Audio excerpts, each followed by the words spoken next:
Allah Ta'ala akan angkat sesuai dengan ilmu yang mereka miliki. Maka di sini ya muallif mengatakan bahwa ternyata seorang manusia kalau dia kemudian ingin diangkat derajatnya oleh Allah Ta'ala, maka tidak lain dan tidak bukan kecuali dia harus berusaha untuk menjadi orang yang beriman dan menjadi orang yang berilmu. Ya, dalam sebuah hadis Rasulullah sallallahu alaihi wasallam beliau menyampaikan, innama ad-dunya li arba'in nafarin. Sesungguhnya di dunia ini hanya ada 4 golongan manusia. Yang pertama yaitu rajulan, ya, seorang yang Allah yu'tiyallahu ilman wa malan. Orang yang Allah Ta'ala berikan baginya ilmu dan harta. Maka orang kalau dia punya ilmu dan punya harta, fahuwa yattaqillah fi malihi, maka orang ini akan bertakwa kepada Allah Subhanahu wa Ta'ala dalam masalah hartanya.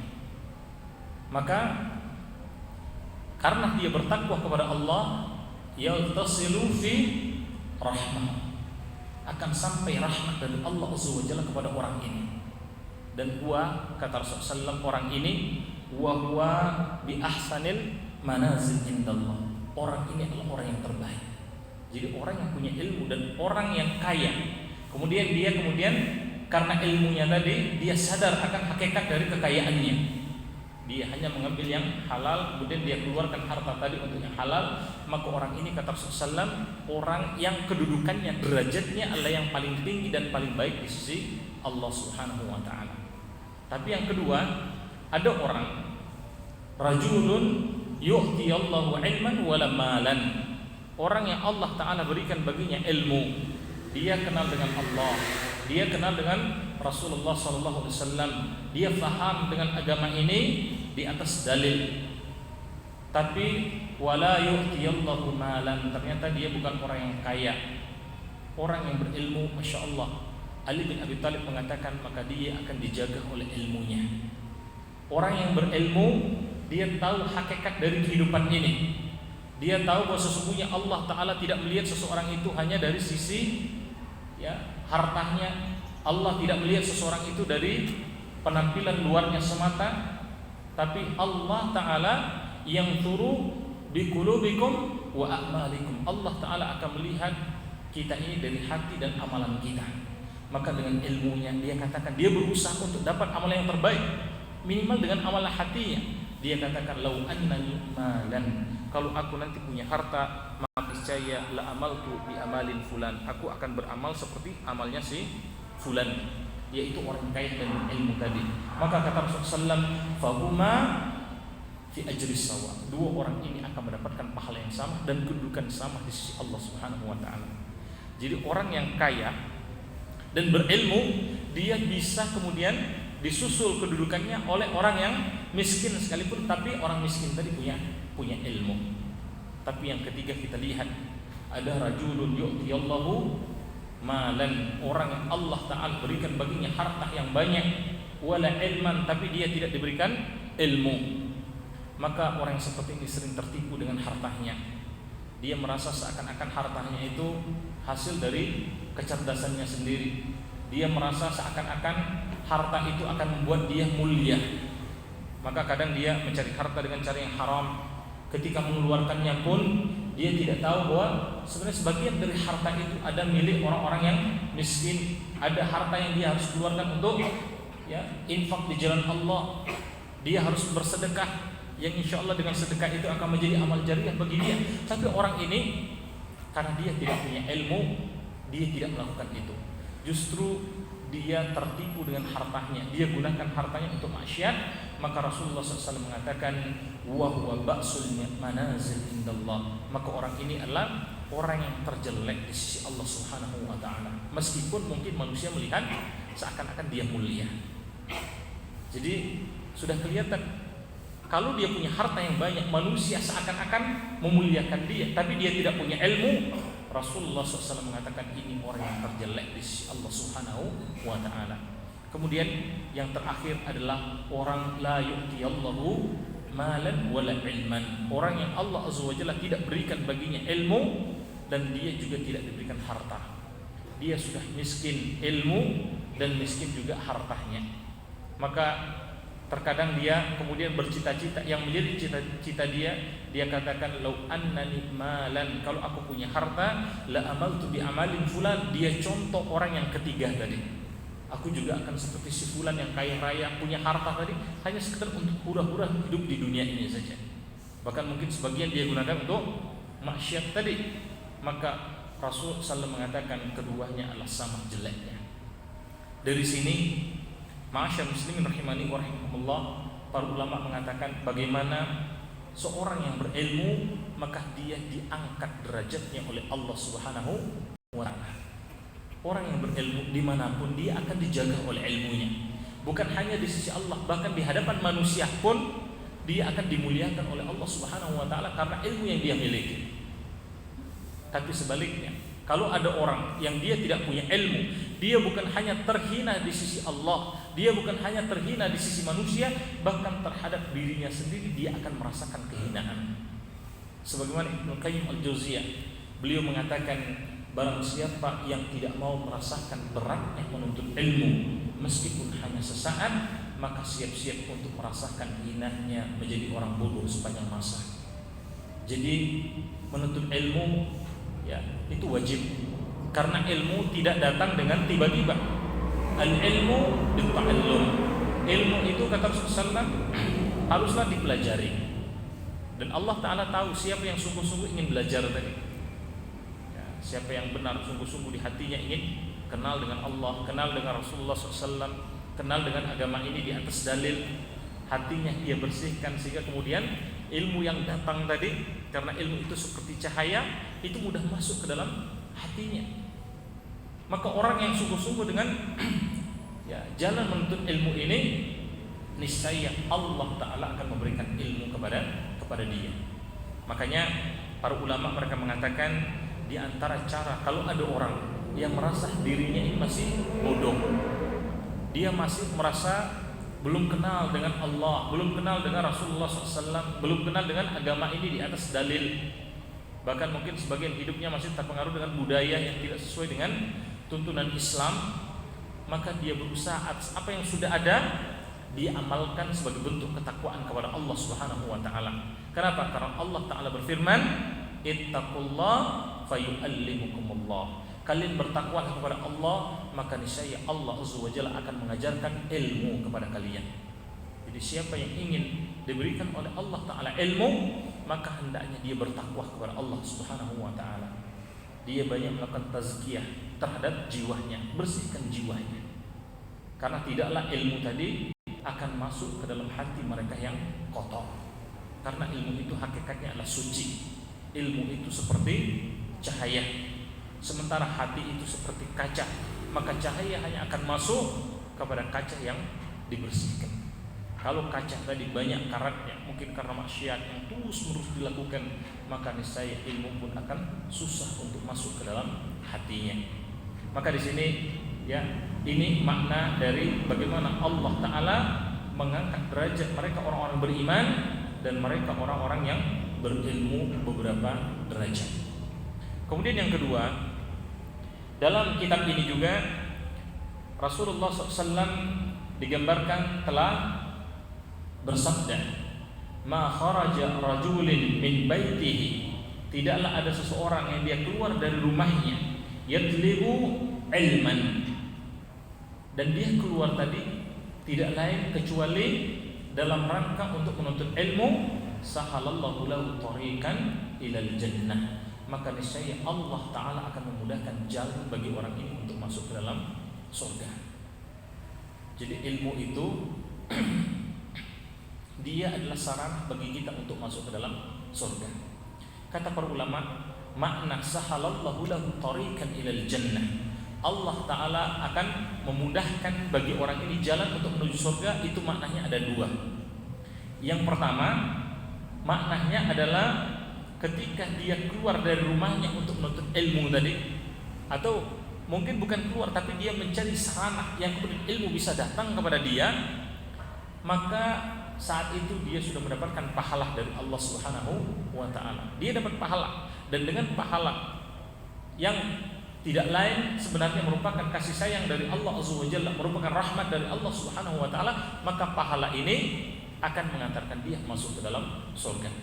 Jadi itu makna hadis ini yang pertama. Kemudian makna yang kedua, dan insya Allah yang kedua-duanya ini kuat. Makna yang kedua, maknanya adalah sahalallahu lahu bihi thariqan ilal jannah, yaitu kalau orang tadi sudah meniti suatu jalan untuk menuntut ilmu, maka Allah Ta'ala akan mudahkan ilmu tadi dia pahami. Ya, dengan ilmu tadi mudah dia pahami, maka Allah Ta'ala akan masukkan orang ini ke dalam surga. Sebagaimana kita tahu dalam hadis yang lain, Rasulullah SAW juga mengatakan, man arada ad-dunya fa'alaihi bil ilm. Siapa mereka yang ingin dapat dunia, maka hendaknya dia punya ilmu.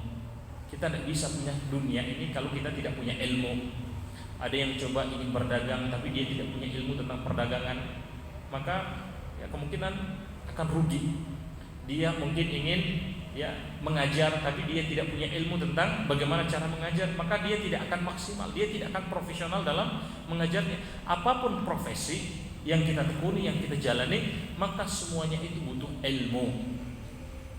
Bahkan ya, dalam perkara apapun, ya sebagaimana disampaikan oleh Imam Syafi'i dalam kitab beliau, al-ilmu qabla al-qaul wal amal. Ilmu itu adalah sebelum kita berucap dan sebelum kita beramal.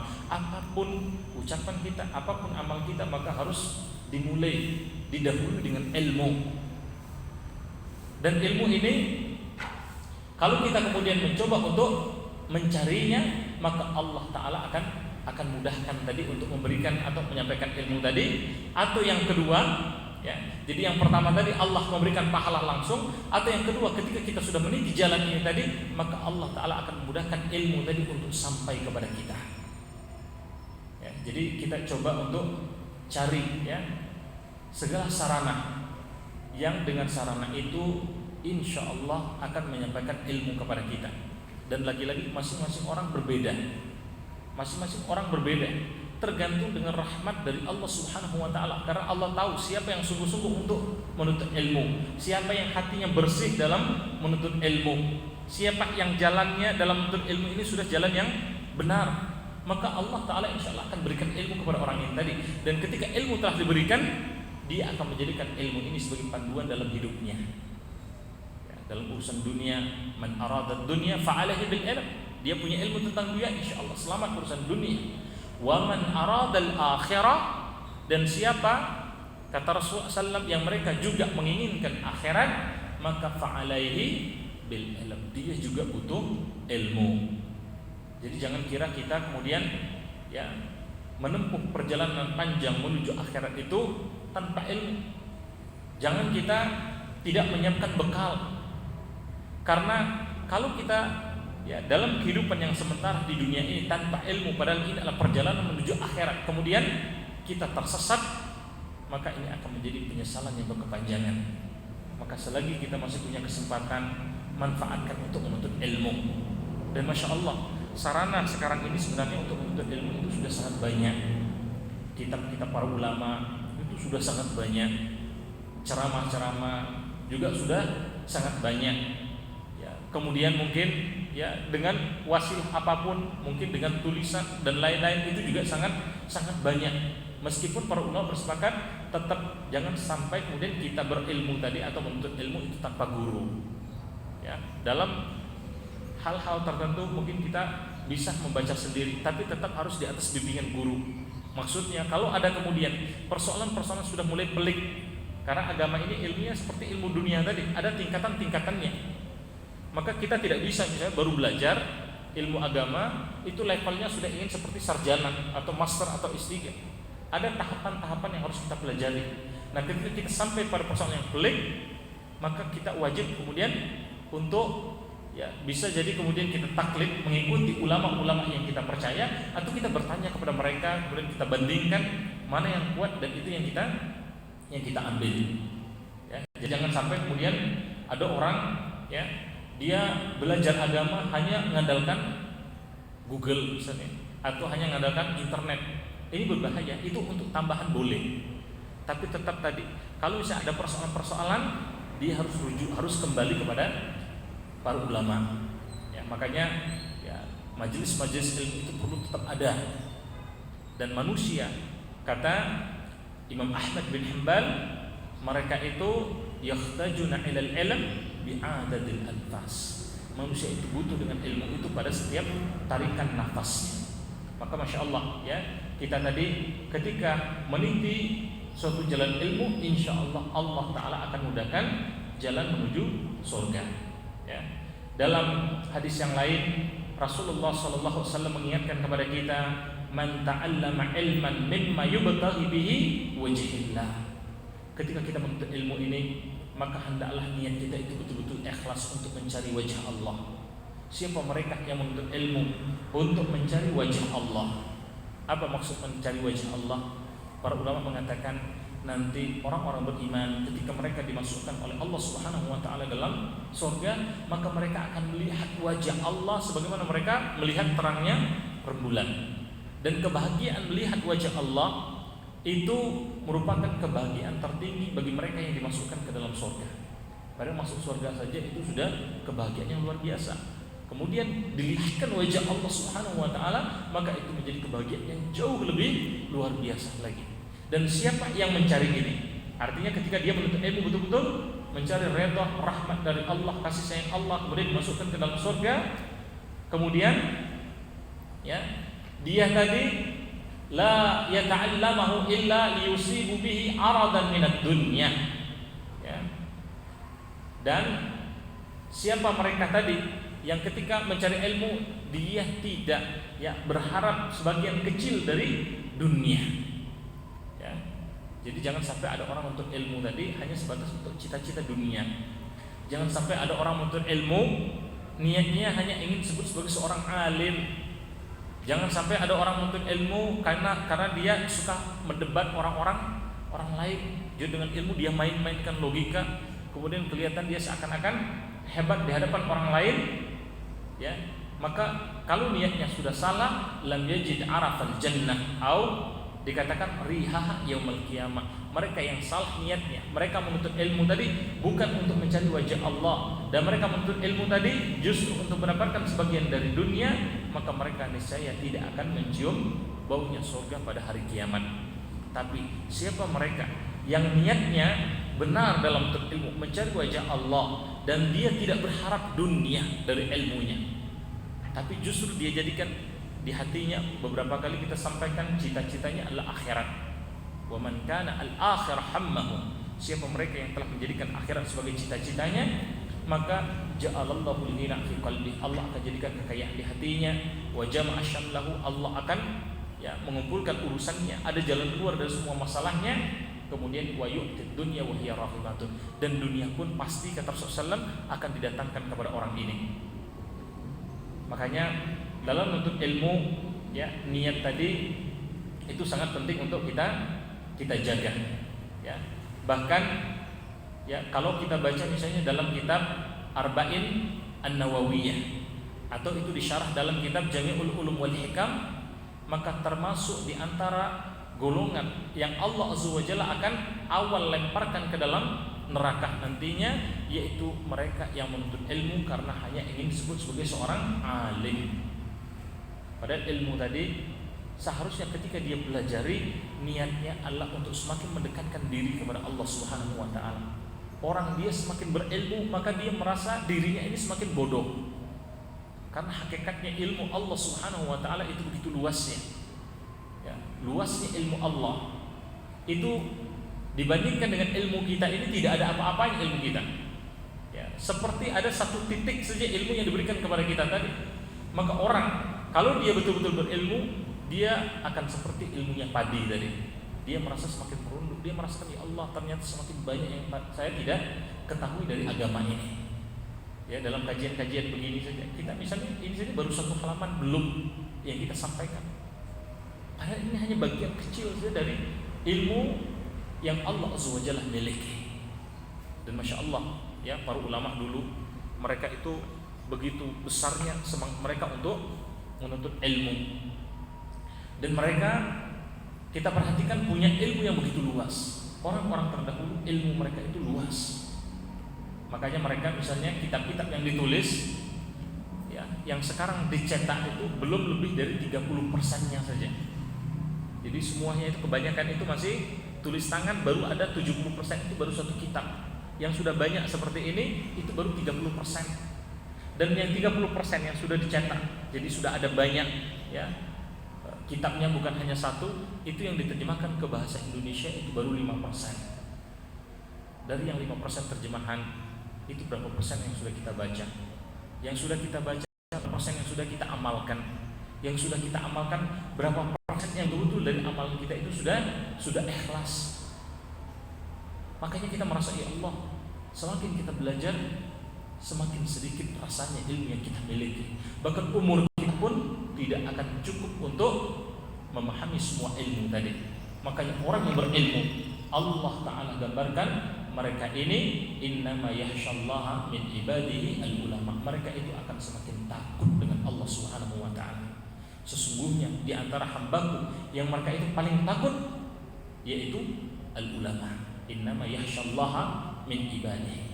Sesungguhnya yang paling takut dari hambanya yaitu hamba Allah Subhanahu wa ta'ala al-ulama. Makanya dalam bentuk ilmu hendaklah kita jauhkan diri kita dari niat-niat yang salah. Jangan sampai muncul riya, jangan sampai muncul sum'ah, jangan kita bangga, oh saya ini sudah jadi misalnya anggota majelis taklim apa, kita sudah rajin kajian. Enggak. Justru kita ketika menuntut ilmu semakin semangat untuk memperbaiki diri kita, semakin berusaha untuk beramal tadi. Dalam agama ini selain kita kenal dengan Allah, kenal dengan Rasulullah SAW, maka dalam beragama dan beramal ini betul-betul sesuai dengan tuntunannya Rasulullah SAW. Maka insya Allah kalau ini jadi semangat kita, Allah Ta'ala pun akan ya memberikan tambahan ilmu bagi kita. Adapun mereka yang riya ya dalam ilmunya, termasuk juga dalam amalan yang lainnya, maka Rasulullah SAW menggambarkan inna akhwafa ma akhafu alaikum asyirkul asghar. Sesungguhnya yang paling aku takutkan dari apa-apa yang aku takutkan pada kalian itu adalah syirik yang kecil. Yang syirik yang kecil itu adalah riya. Maka pada hari kiamat kata Rasulullah SAW, yaqullahu yaumal qiyamah, ketika Allah Ta'ala mengatakan pada hari kiamat ya, idza jazan nasa bi a'malihim, ketika Allah Ta'ala membalas manusia dengan amalan-amalan mereka, maka mereka orang-orang yang riya, yang mereka dalam beramal, dalam menuntut ilmu bukan karena wajah Allah, maka kata Allah, idhabu ila alladzi kuntum turawna fid dunya, maka pergilah kalian kepada orang-orang, kepada mereka yang kalian harapkan pandangannya ketika kalian di dunia dulu. Unzuru hal tajidu indahum jaza, maka perhatikan sekarang, kalian lihat sekarang, apakah kalian mendapatkan balasan dari siapa yang kalian harapkan dulu? Dan tentu tidak mungkin. Karena ya pada hari itu tidak ada lagi naungan kecuali hanya naungan dari Allah Subhanahu wa ta'ala. Akan kelihatan betul siapa mereka yang beriman kepada Allah dan siapa mereka yang mensekutukan Allah Ta'ala dengan sesuatu apapun. Jadi jangan sampai kita tadi kita beramal menuntut ilmu ternyata niatnya bukan karena Allah ya, atau kita melakukan apapun ini betul-betul di hati kita. Para ulama mengatakan, kata mereka, kalau kita ingin melihat kita itu sudah ikhlas atau tidak, di antaranya adalah ketika kita sudah tidak ingin atau tidak terpengaruh dengan pandangan manusia. Al-mukhlis, mereka yang ikhlas, may yaktim hasanatahu kama yaktim sayyi'atahu. Mereka yang sudah berusaha kalau bisa bahkan menyembunyikan kebaikan mereka sebagaimana mereka bisa menyembunyikan kejelekan mereka.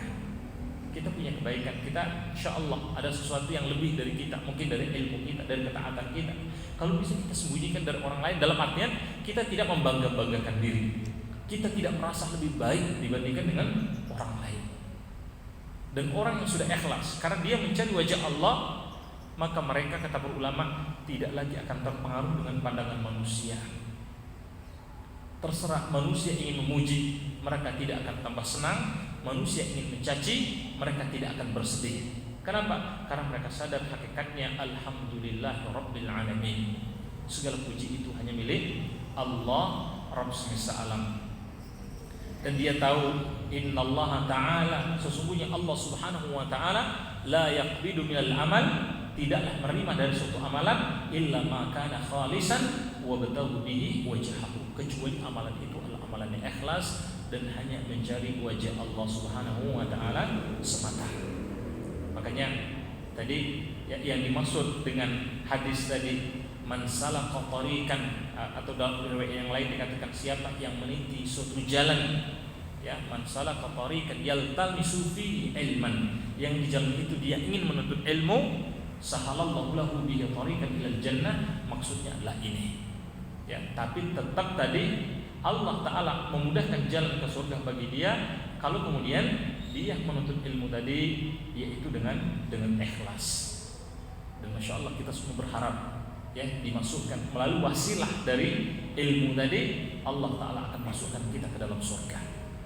Kata para ulama, jangan bayangkan bagaimana indahnya surga, karena ya dari hadis Abi Hurairah Rasulullah SAW mengatakan bahwa Allah Ta'ala telah berfirman, a'datu li ibadis salihin, aku telah menyiapkan bagi hamba-hambaku mereka orang-orang saleh, ma la ain ra'at, yaitu sesuatu yang mata belum pernah melihatnya. Surga itu belum pernah dilihat oleh mata manusia. Maksudnya seindah apapun pemandangan di dunia ini yang kita bayangkan atau yang kita pernah lihat, maka itu tidak ada apa-apanya dibandingkan dengan indahnya surga. Wala udhunun sami'at, dan tidak pernah didengarkan oleh telinga. Maksudnya gambaran surga itu mau digambarkan kayak apapun ceritanya, sebenarnya itu tidak ada apa-apanya dengan realitas surga itu sendiri. Ketika misalnya di Al-Quran digambarkan bahwa pada surga itu yajri ya min tahtihal anhar, mengalir di bawahnya sungai-sungai. Jangan bayangkan sungai yang ada di surga itu seperti sungai di dunia ini. Insyaallah pasti jauh lebih indah lagi, karena Allah pun mengatakan wala khatara ala qalbil bashar, bahkan indahnya surga itu tidak pernah terbetik dalam hatinya manusia. Maka kita berharap ya mudah-mudahan kita ya dengan wasilah ilmu tadi akan masuk ke dalam surga. Dan hati-hati, tadi kita sampaikan ya, kalau salah dalam menatah niat menuntut ilmu, maka perhatikan Rasulullah SAW mengatakan manusia yang pertama yang Allah Ta'ala masukkan nanti pada hari kiamat ke dalam neraka itu ada 3 golongan ya, yaitu yang pertama seorang yang Allah Ta'ala tanyakan kepada dia ya, apa yang telah engkau ya lakukan ya, ketika engkau hidup di dunia. Orang yang mengatakan Rabbi alimtanil kitab, engkau telah mengajarkan kepadaku kitab, aku telah paham Al-Quran, faqara'tuhu, dan aku telah membaca Al-Quran, ana al-lail wan nahar, aku baca dia Al-Quran tadi pada siang dan malamku, aisa'atihima raja'a thawbika, karena aku berharap pahala darimu. Ada nanti yang berbohong pada yaumul qiyamah, aku baca Al-Quran, aku pelajari Al-Quran tadi karena aku ya ingin mendapatkan pahala darimu, tapi Allah Ta'ala mengatakan kadzabta, engkau dusta. Tapi dulu innama kunta ya, engkau dulu ketika hidup di dunia ini engkau tusalli liyuqal innaka qari, engkau baca Al-Quran bagus-bagus tadi, engkau hanya ingin disebut sebagai qari wa qad qil, dan orang telah mengatakan yang seperti itu. Wa ta'allamtal ilm, dan engkau belajar ilmu liyuqal alim, hanya karena engkau ingin disebut sebagai seorang alim. Wa qad qila, dan orang ketika di dunia telah mengatakan yang seperti itu, maka kata Allah sekarang lemparkan orang ini ke dalam neraka. Jadi ini hadis yang kedua ya, kita jadikan ya, perjalanan kita menuntut ilmu ini sebagai wasilah untuk masuk ke dalam surga. Tapi jangan sampai salah dalam menatah niat, karena justru ilmu tadi kalau salah dalam menatah niat itu bisa menjadi sarana kita untuk masuk ke dalam neraka. Na'udzubillah. Kemudian yang ketiga ya, hadis dalam kitab ini yaitu Rasulullah SAW beliau katakan man ghadda ilal masjid la yuridu illa yata'allam khairan aw yu'allimuhu, siapa mereka yang datang ke masjid? Tidaklah mereka datang ke masjid tadi kecuali untuk belajar yang baik, belajar Al-Quran, belajar hadis, belajar memahami agama ini dengan dalilnya. Au yu'allimuhu, atau dia datang tadi adalah dalam rangka untuk mengajarkannya. Kana lahu ka'ajri haj, maka orang ini kata Rasulullah akan mendapatkan pahala seperti orang yang haji, taman hajatan, sempurna seperti orang yang haji. Ini lagi-lagi bicara niat. La yuridu illa ay yata'allama khairan aw yu'allimahu. Dia datang ke masjid tadi tidak lain dan tidak bukan kecuali cita-citanya adalah untuk belajar atau mengajarkan ilmu. Ya, insyaallah kita datang ke sini kan niat kita untuk saling belajar, untuk menghilangkan kebodohan, kejahilan yang ada dalam diri kita. Maka kalau ini sudah dinilai oleh Allah Ta'ala benar niat kita, insya Allah kemudian pahalanya pun kata Rasulullah semisal pahala orang yang haji. Dan kita tahu pahala orang haji itu, Bu, ya. Pahala orang haji, man hajja lillah, siapa mereka kata Rasulullah yang pergi haji karena Allah, falam yurfath, dia tidak ngomong yang jelek. Hati-hati yang pergi haji itu tanah haram. Jangan sampai ngomong yang jelek. Jangan sampai bertengkar, jangan sampai berdusta, jangan sampai menghina orang lain. Ya, keadaan apapun kita lihat misalnya, sudah tidak perlu banyak komen.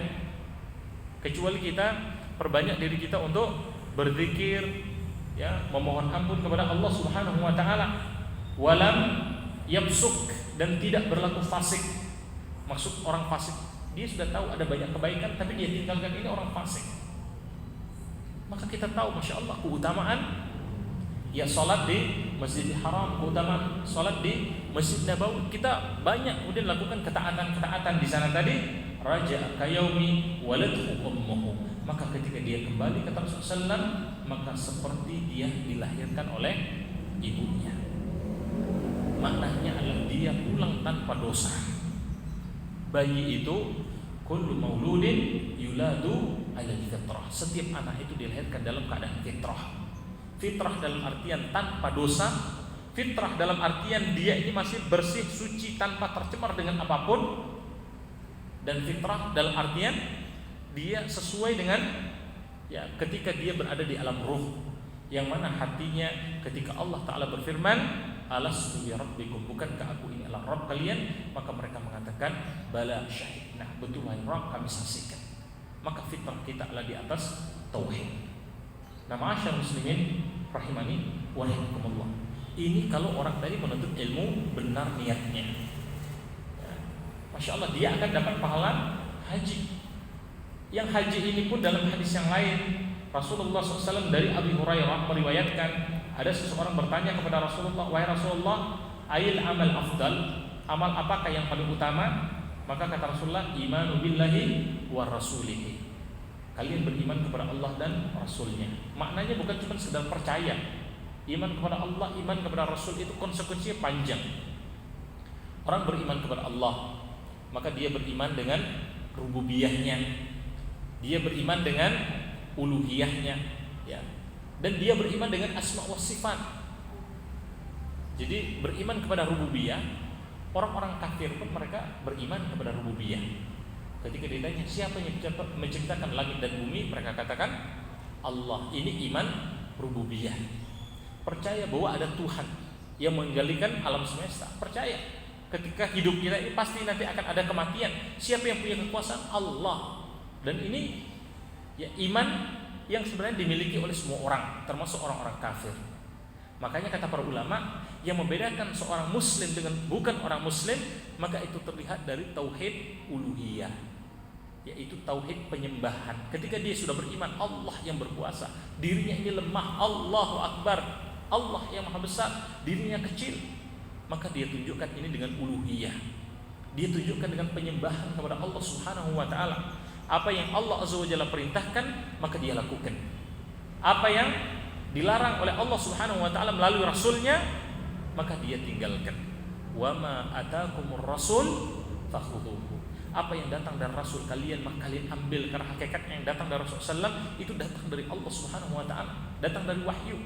wa ma nahakum anhu fantahu. Dan apa yang dilarang oleh Rasulullah SAW, maka hendaklah kalian tinggalkan. Maka ini orang yang uluhiyahnya benar. Diperintahkan kita untuk sholat 5 waktu dalam sehari semalam, maka kita betul-betul jaga sholat tadi. Apalagi kita tahu sholat itu adalah imaduddin, dia adalah tiang agama. Sholat itu kata Rasulullah SAW, awwalu ma yuhasabu indallah yaumil qiyamah as-sholat. Perkara pertama yang nanti akan dia ini dihisab oleh Allah Subhanahu wa taala pada hari kiamat as-sholat. Masalah sholatnya. Maka setiap kita berusaha perbaiki terus sholat kita. Perbaiki dari 5 waktu kita jaga. Mungkin ada kekurangan-kekurangan, kita tambah dengan amalan sunnah. Kita jaga, kata Rasulullah SAW, sallu kama ra'aitumuni usalli. Salat kalian sebagaimana kalian lihat aku salat. Dalam artian bacaannya kita pelajari betul bagaimana cara Rasulullah SAW bacaan yang beliau lakukan ketika salat. Bagaimana beliau menjaga waktu salatnya. Karena Allah Subhanahu wa taala berfirman, "Fawailul lil musallin." Celaka mereka orang-orang yang salat. Orang salat itu saja kata para ulama dikatakan celaka. Alladzina hum an salatihim sahun, yaitu mereka yang dalam salatnya itu lalai. Maka kata para sahabat, "Man hum as-sahun ya Rasulullah?" Siapa mereka yang lalai dalam salat itu hai Rasulullah? Rasulullah SAW mengatakan, "Alladzi ta'khir waqtiha." Itu mereka yang suka akhir-akhirkan waktu salatnya. Maka kita cek, jangan sampai kita subuh kita itu sudah mepet waktu syuruk. Jangan sampai duhur kita sudah mepet waktu asar, asar sudah mepet waktu maghrib, maghrib sudah mepet waktu isya, isya sudah lewat sepertengah malam. Isya itu batasnya bukan sampai subuh. Jumhur ulama mengatakan isya itu batasnya adalah nisfil lail. Jadi kalau misalnya maghrib sekarang kita anggap jam 6, kemudian subuh jam 4, maka berarti sekitar jam 11. Itu batas terakhir sholat isya. Jangan sampai ada orang sholat isyanya wis nanti sekalian karena mungkin ada kegiatan apalagi untuk bilang gara-gara nonton misalnya, nanti saja, nanti sekalian tahajud. Ini sudah termasuk orang yang sahun, mereka yang lalai dalam sholatnya. Maka kita sebagai bentuk bagaimana ketakwaan kita, bagaimana upaya kita untuk beriman kepada Allah dan Rasul tadi, kita ikuti betul. Cara sholatnya Rasulullah SAW sudah. Rasulullah di awal waktu. Rasulullah SAW itu Masya Allah khusyuk betul beliau dalam sholatnya. Maka pelan-pelan kita tingkatkan kekhusyuan sholat kita. Jangan sampai ketika sholat malah pikiran sampai kemana-mana. Meskipun mungkin kita belum bisa seperti Rasulullah SAW yang beliau dikisahkan oleh Aisyah, sholatnya saja untuk sholat malam saja itu sampai bengkak kakinya. Kenapa? Karena sholat bagi Rasulullah SAW ketika ditanya oleh Aisyah, "Ya Rasulullah, lima tasna, kenapa kau sholat seperti ini sampai kakimu bengkak?" Waqad ghafarallahu ma taqaddama min dhanbik, bukankah Allah Ta'ala telah mengampunkan dosamu yang telah lalu, wa ma ta'akhkhar, dan dosamu yang akan datang. Maka Rasulullah SAW ternyata telah menjadikan sholat itu sebagai bentuk syukur. Afala akunna 'abdan syakur. Wahai Aisyah, apa tidak pantas aku ini menjadi hamba yang bersyukur? Jadi kita pelan-pelan minimal jangan merasa sholat tadi sudah sebagai sekedar kewajiban. Orang kan kalau sholat sebatas gugur kewajiban selesai. Tapi kita berusaha sholat tadi jadikan sarana untuk berdialog kepada Allah. Sholat itu betul-betul kita jadikan sebagai sarana yang kata Allah, "Ista'inu bisabri wassalah." Kalian mohon pertolongan kepada Allah Subhanahu wa taala dengan sabar dan sholat. Ada apa-apa adukan dengan Allah Subhanahu wa taala melalui sholat kita. Ini ada banyak konsekuensi dari iman. Itu tauhid uluhiyah. Adapun tauhid asma wa sifat, maka para ulama mengatakan Allah Ta'ala itu punya 99 nama. Dan setiap nama itu punya konsekuensi. Tadi kita ucapkan misalnya Allahu Akbar, Allah Maha Besar, maka konsekuensinya semua yang lain adalah kecil. Maka tidak pantas kita sebagai seorang hamba, kalau benar tauhid kita, itu untuk merasa sombong. Kita ucapkan misalnya Allahu Alim, Allah Al-Alim, Allah yang Maha Tahu, Allah Sami'un Basir, Allah yang Maha Mendengar, Allah Maha Melihat. Maka saat itu kita menyadari bahwa tidak ada satupun yang tersembunyi dari Allah Subhanahu wa taala sampai perkara yang kita simpan dalam hati kita. Maka kita berusaha untuk menunjukkan sikap ihsan, merasa senantiasa diawasi oleh Allah Subhanahu wa taala. Itu makna tauhid asma wa sifat. Padahal Allah taala punya 99 nama, dan semuanya itu kalau kemudian kita resapi, kita renungi, kita dalami, maka tentu kemudian akan memperbaiki akhlak kita. Hablum minallah kita semakin baik, maka insya Allah konsekuensinya juga akan semakin baik hablum minan nas kita. Ya, kemudian ditanya lagi, selain iman kepada Allah dan Rasul, maka apalagi wahai Rasulullah? Maka Rasulullah mengatakan jihad di jalan Allah. Kemudian apalagi? Hajjul mabrur, kalian di haji yang mabrur. Dan masya Allah nanti dalam hadis yang berikutnya ternyata ya menuntut ilmu itu juga disampaikan Rasulullah SAW itu sebagai bagian dari jihad. Dan dalam hadis yang ini disampaikan bahwa menuntut ilmu yang betul niatnya tadi ini pahalanya seperti haji yang mabrur. Jadi masya Allah, berarti menuntut ilmu itu kedudukannya ala persis setelah iman kepada Allah dan iman kepada Rasul. Dan tentu juga kata Umar bin Khattab, kita pun tidak bisa benar iman kepada Allah dan iman kepada Rasul tanpa ilmu. Laisal iman illa bil ilm.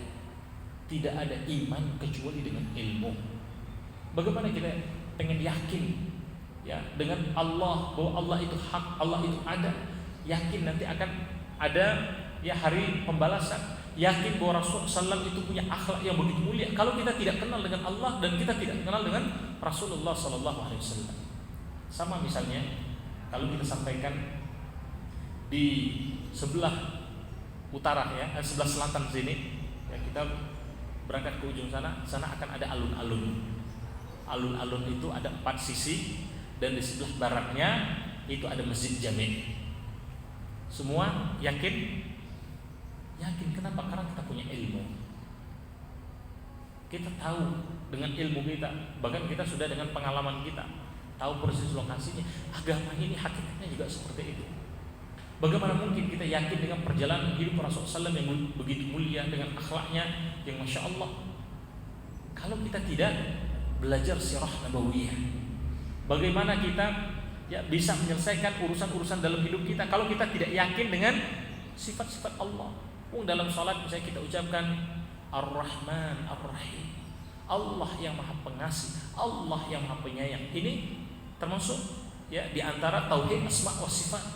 Allah Maha Pengasih, apa maknanya?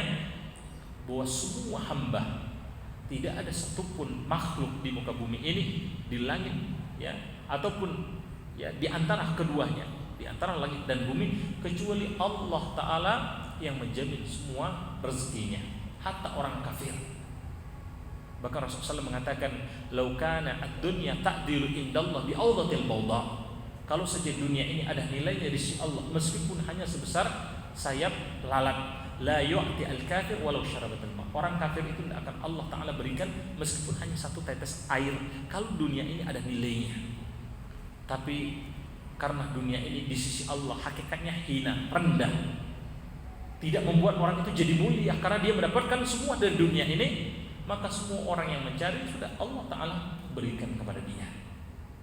Jadi kita masya Allah tidak takut kita dengan jaminan Allah.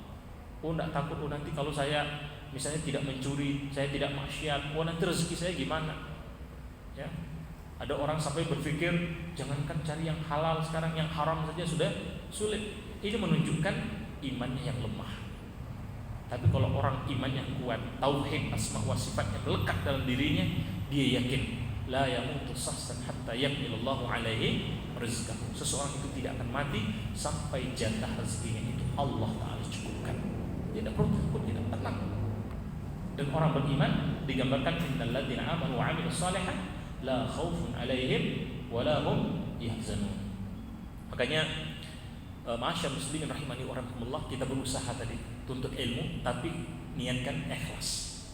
Ya, dan ada banyak, ini sekedar tambahan saja, amalan-amalan lain yang Rasulullah SAW sampaikan pahalanya ini juga semisal pahala haji.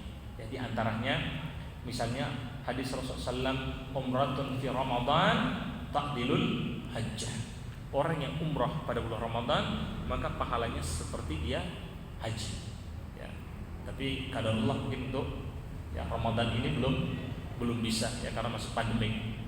Ya, awal bulan tadi tutup lagi untuk Indonesia. Insyaallah ya, yang penting kita sudah ada keinginan, sudah ada niat. Ya. Dan insya Allah apapun yang kita prasangkakan yang baik kepada Allah Azza wa Jalla, insya Allah suatu saat akan menjadi kenyataan. Karena apa? Dalam hadis qudsi Allah Subhanahu wa taala berfirman, "Innani inda dhanni abdi." Aku itu sesuai prasangka hambaku.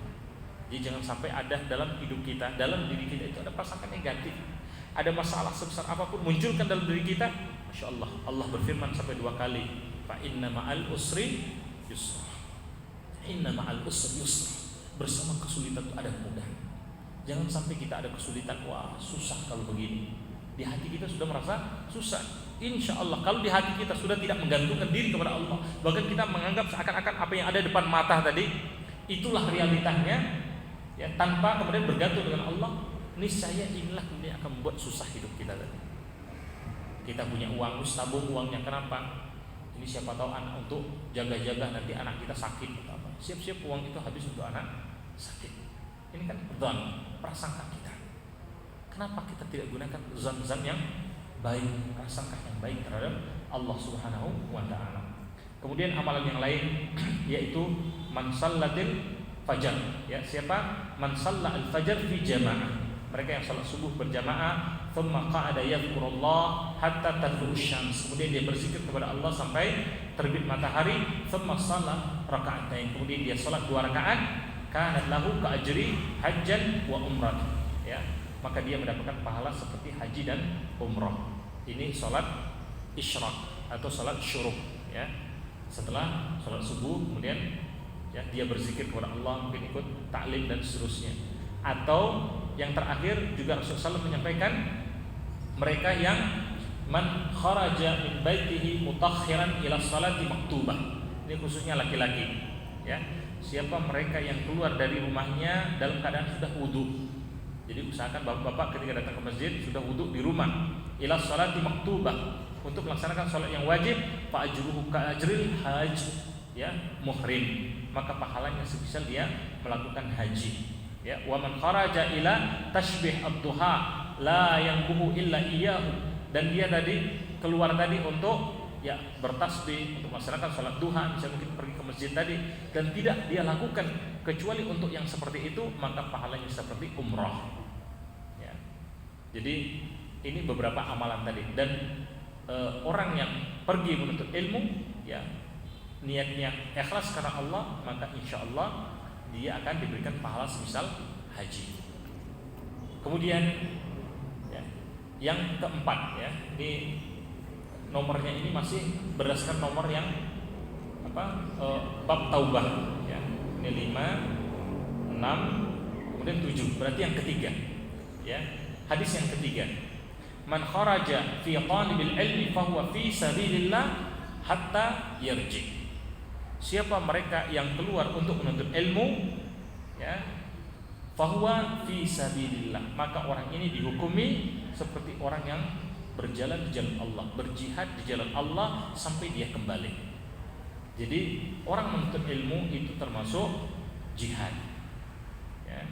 Karena menuntut ilmu tadi itu tidak gampang, berat, ada banyak tantangan, ada banyak godaan. Dan namanya jihad itu kan kesungguhan, maka menuntut ilmu pun juga begitu kesungguhan, ya. Tempat mungkin sudah jauh, mungkin ada kegiatan lain yang secara, ya, mungkin keinginan hati kita lebih cenderung ke sana. Atau kadang-kadang ketika menuntut ilmu, ya, suasana hujan dan alasan macam-macam. Belum lagi faktor umur, ya, merasa Allah cuman belajar seperti itu sudah nangkap lagi, misalnya. Padahal kita tahu menuntut ilmu itu, ya, minallahi ilal lah, ya. Ketika dia ada di buayan sampai nanti dia dimasukkan ke dalam liang lahat. Menuntut ilmu itu wajib bagi mukmin dan mukminah, maka terus kita tambah ilmu tadi, ya. Karena ini hakikatnya adalah jihad di sisi Allah Subhanahu wa taala, ya. Makanya Ibnu Qayyim, maka beliau mengatakan untuk zaman sekarang ini, maka fahadha jihad lahum bil Quran. Jihad yang sangat dibutuhkan bagi kita itu yaitu jihad dengan Al-Quran. Maksud jihad dengan memahami betul Al-Quran, ya. Wa huwa akbarul jihadain, ya. Dan termasuk di antara 2 jihad yang paling besar, wa huwa jihadul munafiqin aidan, yaitu jihad terhadap orang-orang yang munafik.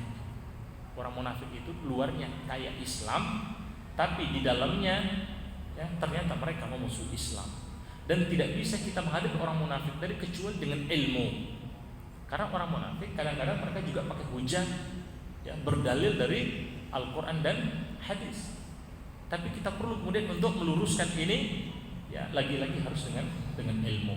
Ya, banyak di tengah masyarakat kita kadang-kadang orang ya tanpa kemudian belajar, mungkin memang ada niatnya untuk ya menghancurkan Islam, atau mungkin ada yang niatnya atau mungkin ilmunya belum sampai, kemudian karena dia tidak mau belajar, akhirnya dia menjadi fadallu wa adallu. Dia menjadi orang yang sesat dan menyesatkan orang lain. Pernah dulu di Malang Selatan itu ada ya seorang isi kajian, kemudian dia dengan dalil, Bu, ada dalam Al-Quran Allah Ta'ala berfirman, ya ayyuhalladzina amanu, wahai orang-orang yang beriman, ya, kutiba alaikumus syiyam kama kutiba alal ladzina min qablikum la'allakum tattaqun.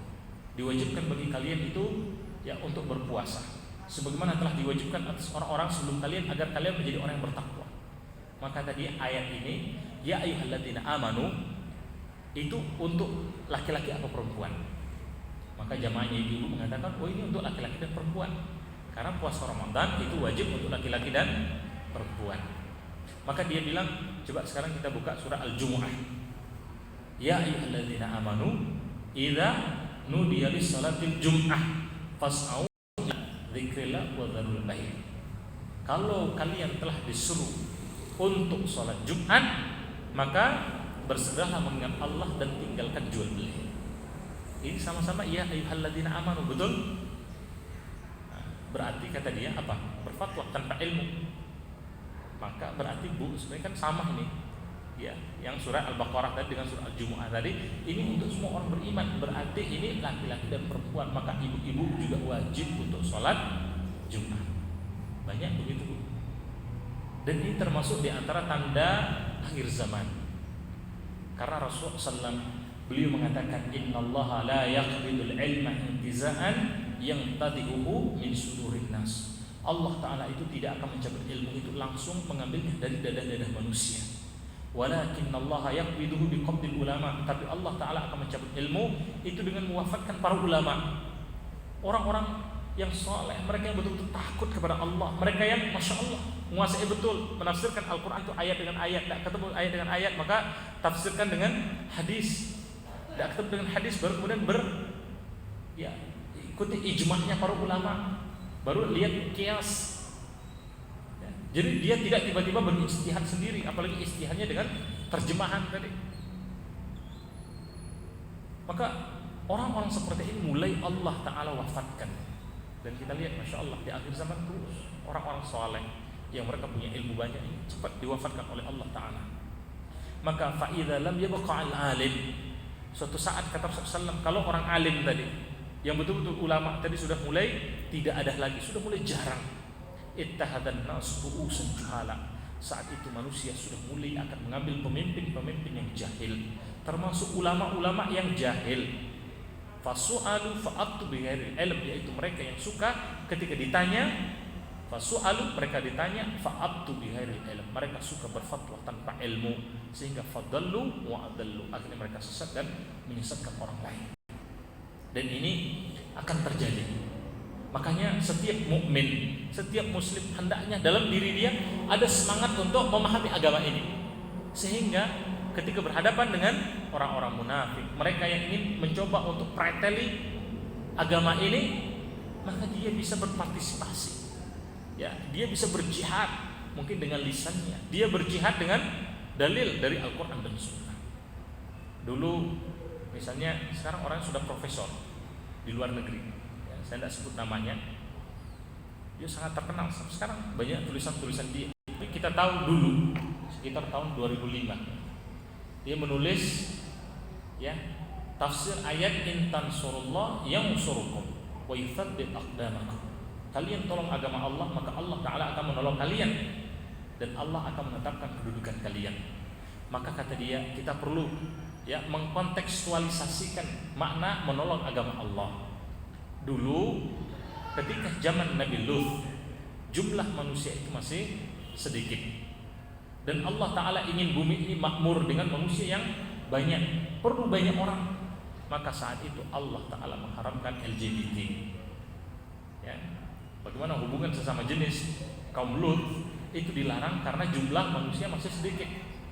Tapi sekarang kata dia, ya pertumbuhan penduduk yang sudah sedemikian besarnya, ya masyarakat dunia sekarang ini kan ya sudah lebih dari berapa? 7 miliar lebih, ya.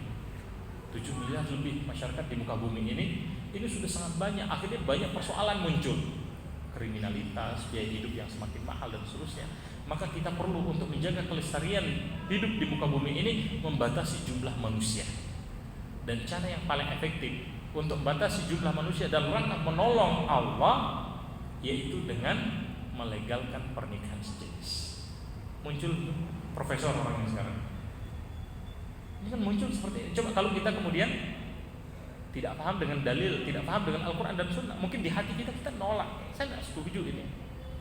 Tapi kita tidak bisa apa-apa. Kita merasa terhina dengan diri kita sendiri karena kebodohan yang ada dalam diri kita. Makanya setiap kita niatkan tadi, insya Allah ya dengan kita menuntut ilmu tadi, ini akan menjadi jihad kita di hadapan Allah Subhanahu wa Ta'ala. Ya. Kemudian ya ini juga Rasulullah SAW mengatakan man jaa masjidi hadza, siapa yang datang ke masjidku ini lam ya'tuhu ya illa lil khair, tidaklah dia datang kecuali dengan kebaikan, ya ta'allamahu aw yu'allimuhu, dia belajar atau dia mengajar, wa huwa fi manzilati al mujahid fi sabilillah, maka katanya ini adalah pada kedudukan mujahid di jalan Allah Subhanahu wa Ta'ala. Kemudian yang terakhir ya, ini karena waktunya kita cepatkan, hadis yang mana Rasulullah SAW mengatakan mayuridillahu bihi khairan yufaqihuhu fid din, siapa mereka yang Allah Ta'ala kehendaki kebaikan padanya, maka Allah Ta'ala berikan kepahaman terhadap agama ini. Jadi orang yang Allah Ta'ala berikan kebaikan dalam dirinya, maka Allah mudahkan jalan bagi dia untuk paham agama ini. Maka kita ukur diri kita masing-masing. Sebanyak apapun dunia yang kita miliki, pendidikan setinggi apapun yang kita dapatkan, kekayaan ya seperti apapun yang mungkin diinginkan oleh banyak orang kita memiliki, maka hakikatnya kalau kita tidak kenal dengan Allah, kita tidak kenal dengan Rasulullah SAW, bahkan untuk ibadah harian pun kita tidak paham caranya, maka hakikatnya tidak ada kebaikan dalam diri kita. Karena orang yang Allah Ta'ala kehendaki kebaikan dalam dirinya, Allah Ta'ala akan berikan kepahaman terhadap agama. Yang Masya Allah, kepahaman terhadap agama ini adalah ilmu. Yang ilmu ini dikatakan dia adalah warisan yang terbaik. Ya, makanya para ulama pun Rasulullah SAW katakan innal ulama warathatul anbiya. Sesungguhnya para ulama itu adalah pewaris para nabi. Innal anbiya lam yuwarithu dinar wala dirham. Para nabi itu mereka tidak mewariskan dinar dan dirham. Innama warathul ilm. Faman akhadha bihi ahadha bi khadhi wafir. Sesungguhnya para nabi terdahulu mereka mewariskan ilmu, dan siapa mereka yang mengambil ilmu, warisan ilmu tadi, maka mereka sudah mendapatkan warisan yang sangat berharga. Sekiranya mungkin untuk anak-anak kita pun juga seperti itu. Jangan ada yang diantara kita berpikir, sudah saya pokoknya harus siapkan sebanyak mungkin harta untuk anak-anak kita. Tidak. Kalau bisa tadi harta habis pun, asal itu untuk menjadikan anak kita, keturunan kita menjadi orang yang berilmu, tidak ada masalah. Insya Allah dengan ilmu tadi Allah Ta'ala akan mengganti, bahkan semua harta tadi itu hitungannya tidak ada apa-apa dibandingkan dengan ilmu yang Allah Ta'ala berikan kepada anak keturunan kita tadi. Ya, karena ilmu itu adalah warisan para nabi. Makanya dalam doa pun yang kita diperintahkan wa qul rabbi zidni ilma. Ini dalam surah At-Taha. Katakan, ya Allah tambahlah bagi kami ini ilmu. Ya. Jadi ini ilmu ini adalah kebaikan yang luar biasa. Ilmu ini adalah perkara yang kata Luqman ketika menasihatkan kepada anaknya, ya bunayya, wahai anakku, jalis ulama, hendaklah kau banyak duduk bersama para ulama. Fa innallaha yahyal qulub binuril hikmah, karena Allah Ta'ala menghidupkan hati itu dengan cahaya ilmu. Kama yahya al-ard al-mait biwabis sama. Sebagaimana Allah Ta'ala menghidupkan kembali bumi yang kering itu dengan turunnya air. Jadi ilmu itu seperti air yang jatuh ke bumi tadi. Begitu juga ilmu itu akan menghidupkan hati kita. Maka jangan pernah kemudian jauh dari majelis ilmu, karena khawatir hati tadi itu kemudian akan menjadi sakit, hati tadi akan menjadi gersang karena jauhnya ilmu dari diri kita. Bahkan dikatakan oleh Ali bin Abi Thalib, sesungguhnya ilmu itu adalah perkara yang menjaga kalian. Dan ilmu pun dikatakan adalah laulal ilmu lasaran nas mislul bahaim. Kalau bukan karena ilmu, maka niscaya manusia itu tidak akan ada bedanya dengan binatang. Maka setiap kita berusaha, jangan sampai kita yang Allah Ta'ala telah ciptakan dalam keadaan yang terbaik. Allah ciptakan kita dengan sebaik-baik penciptaan, kemudian karena kita tanpa ilmu, Allah gambarkan kal-an'am. Jangan sampai kita ini menjadi seperti binatang, bahkan balhum adal. Bahkan ada orang-orang yang kata Allah mereka itu lebih sesat dibandingkan dengan binatang, di antaranya adalah karena mereka tidak punya ilmu. Kiranya mungkin itu yang bisa kami sampaikan. Semoga ada manfaatnya. Sebelum kita akhiri, kalau mungkin ada yang ingin ditambahkan atau ditanyakan, maka kami persilakan.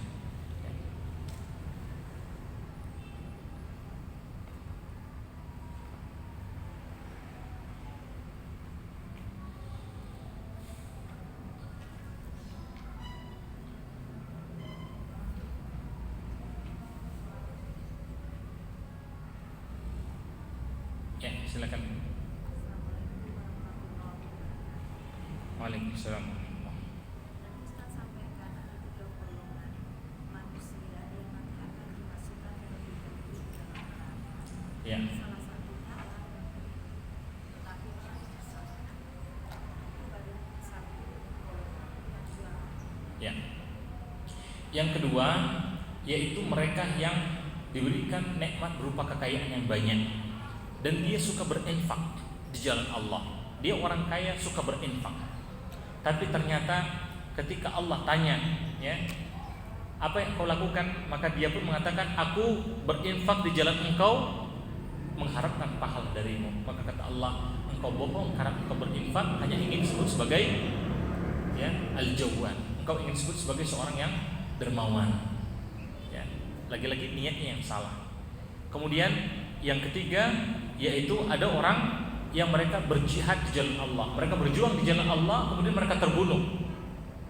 Maka ditanya oleh Allah Ta'ala, apa kemudian yang kau lakukan? Dia katakan, aku terbunuh di jalan engkau membela agamamu. Tapi Allah Ta'ala katakan, engkau dusta karena engkau berjihad di jalanku hanya ingin disebut sebagai pemberani, engkau hanya ingin disebut sebagai pahlawan.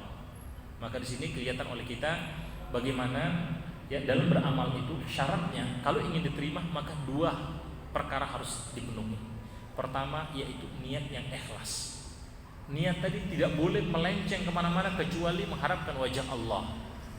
Yang kita cari adalah rahmat, pengampunan dan kasih sayang dari Allah Subhanahu wa Ta'ala.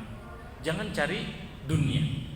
Kemudian yang kedua, kalau ingin diterima amal tadi setelah niatnya benar, maka yang kita lakukan harus sesuai dengan tuntunannya Rasulullah Sallallahu Alaihi Wasallam. Dan ini satu paket, tidak boleh dipisahkan.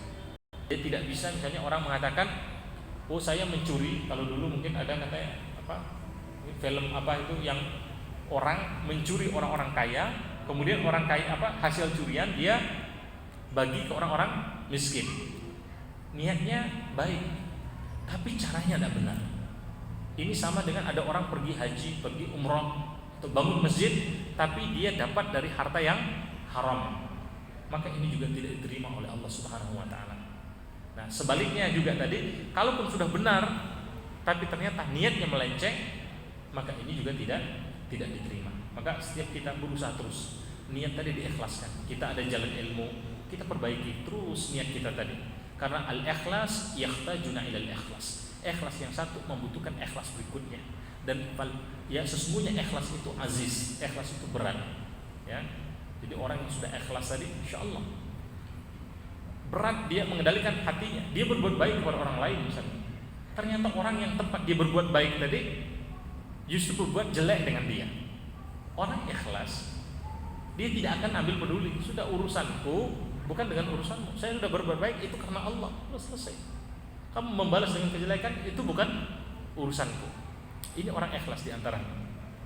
Tapi kadang-kadang kan ya namanya manusia itu diciptakan bil ukul wasyahwah. Kita punya akal, punya kebaikan, tapi punya syahwat juga yang kadang terpancing.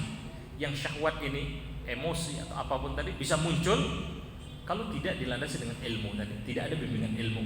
Kadang-kadang ya kita sudah berbuat baik, seakan ya air susu dibalas oleh air tuba, kita pun kemudian menghancurkan kebaikan tadi mungkin dengan lisan kita, menyebut-nyebut kebaikan kita, atau kita mungkin balik mencaci maki orang yang kita telah berbuat baik kepadanya. Wallahu taala a'lam.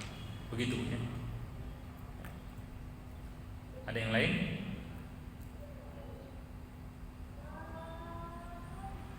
Cukup?